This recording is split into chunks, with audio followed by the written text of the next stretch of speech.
Let me tell you something that's going to completely change the way you look at your kitchen. Right now, in your kitchen cupboard, possibly on your counter, maybe even warming up in your stove as you watch this video, there is an oil that millions of Caribbean people use every single day, believing it's either neutral or maybe even healthy. And I'm not talking about something exotic or obscure. I'm talking about the bottles that have been in West Indian kitchens for decades. The ones my grandmother probably used, the ones my mother definitely used, the ones you are probably using right now to cook your rice, fry your plantains, and stir fry your vegetables. And the truth about what these oils are actually doing to your body is something the food industry has spent a very long time making sure you never find out. I grew up in Antigua, and like most families, in my family we used vegetable oil, corn oil, soybean oil in the kitchen. My parents were actually quite health conscious before that was a popular thing. They brought us up vegetarian, my sisters and I, and in their minds, oils made from vegetables and corn and soy absolutely had to be healthier than animal fats. Now it sounds logical when you say it out loud, comes from plants, therefore it must be good. That belief felt so reasonable that nobody questioned it. Not our family, not most of the country, probably. And that unquestioned assumption has been contributing to a silent health crisis across the Caribbean.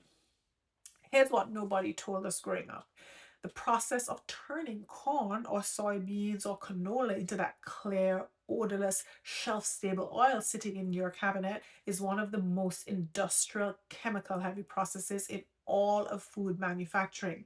These seeds and grains, they're not simply pressed and bottled, they're actually subjected to extremely high heat, chemical solvents like hexane, which is derived from petroleum, and then they go through this bleaching stage to remove the color, and then finally a process called deodorization where the oil is heated to very high temperatures just to remove that rancid smell that develops during processing.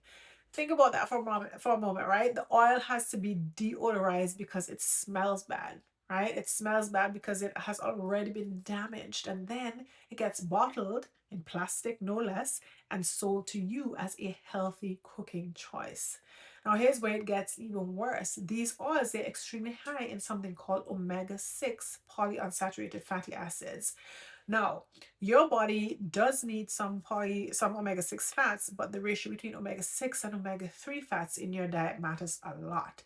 Historically, humans ate roughly equal amounts of both these fats, but today people are consuming these seed oils regularly, and they're eating omega-6 to omega-3 ratios that are sometimes 20 to 1 or even higher. Now, that extreme imbalance promotes inflammation throughout the body, chronic systemic low grade inflammation that silently damages your cardiovascular system. It contributes to metabolic dysfunction, plays a role in diabetes progression, and it has been linked to in research to a whole cascade of modern diseases that are now absolutely rampant across the Caribbean, including heart disease, which remains one of our leading killers. These oils, they're also very unstable when heated. Polyunsaturated fats have chemical structures that break down rapidly under high cooking temperatures.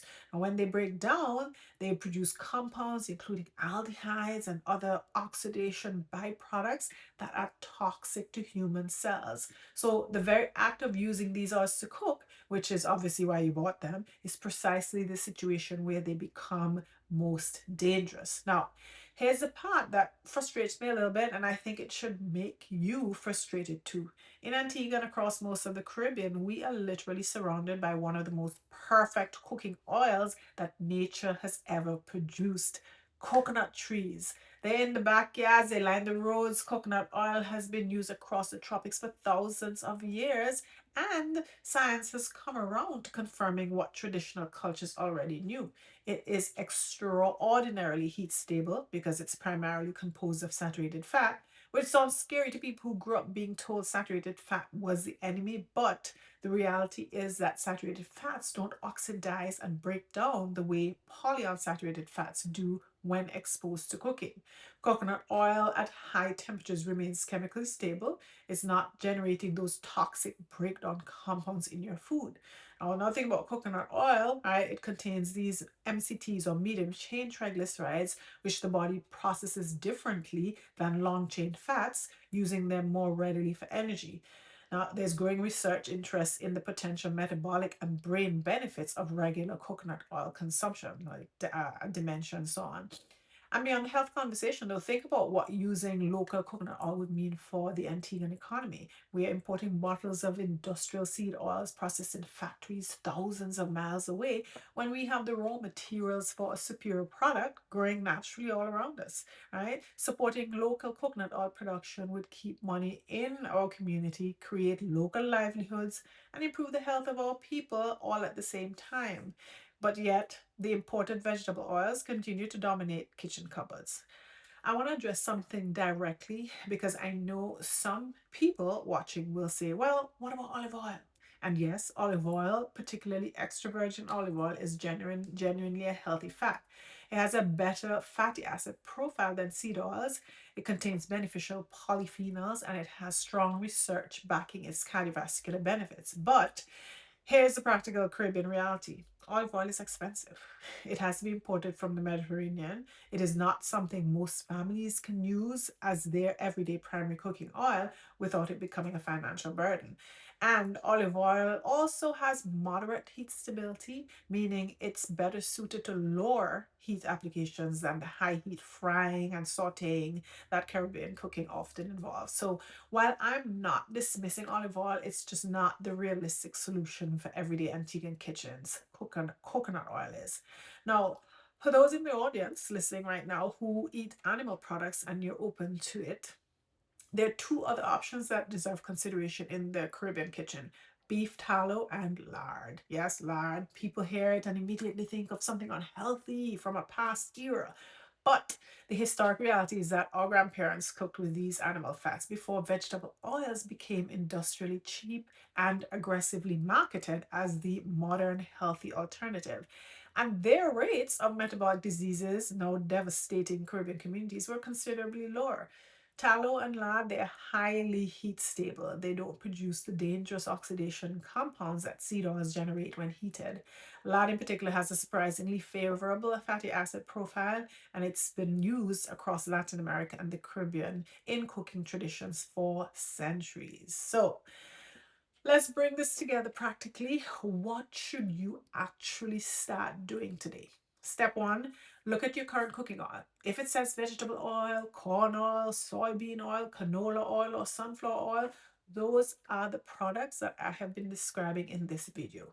Step two, consider transitioning to coconut oil for your everyday cooking. Buy local or regional when you can. If the coconut flavor is too strong for certain dishes, then refined coconut oil has a more natural taste while still maintaining that crucial heat stability.